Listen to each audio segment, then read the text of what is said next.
Magpapalambot tayo ng munggo. Ayan, kasi bala ko gugulayin ko to. Kasi tama may dilis ako. Or, pwede natin siyang lagyan ng asukal para may matamis. Depende na ito mamaya kung anong maisipan ko dito. Lalambutin ko lang muna siya.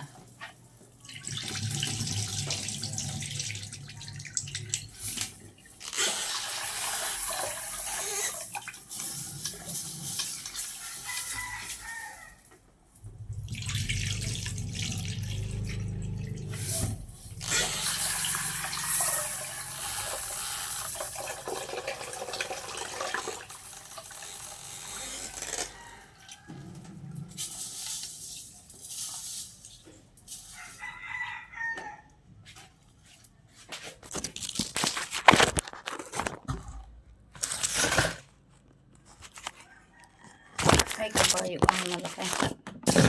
Hirap talaga ng walang ano. Yan. Dito pa rin ako magpapalambot ng aking mga gugulayin or mga lulutuin kasi ito lang ay yung aking lutuan. Uy, bakit? Kasi lutang charger na yung gagamitin kong pang saksak dito sa ano ko. Dito sa papalambot ko ng ano.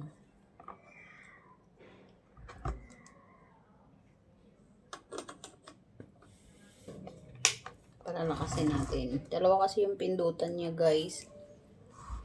Kung gusto mo mahina lang or hindi mabilis dito. Kasi ito pang malakas. Ito na tama lang. Yan. Dito mo siya pipindutin. Pero kung gusto mo mabilis siyang kumulo dito sa kabila. So, dyan natin siya ilalagay. Palalambutin natin siya. Ayan na, nakita nyo kumukulo na siya kaagad. Pipindot ko pa lang. Kita nyo ba? Burok-burok na agad yung tubig. Kasi dito ko siya pinindot sa pangalawa. Para mabilis siyang kumulo. Ayan.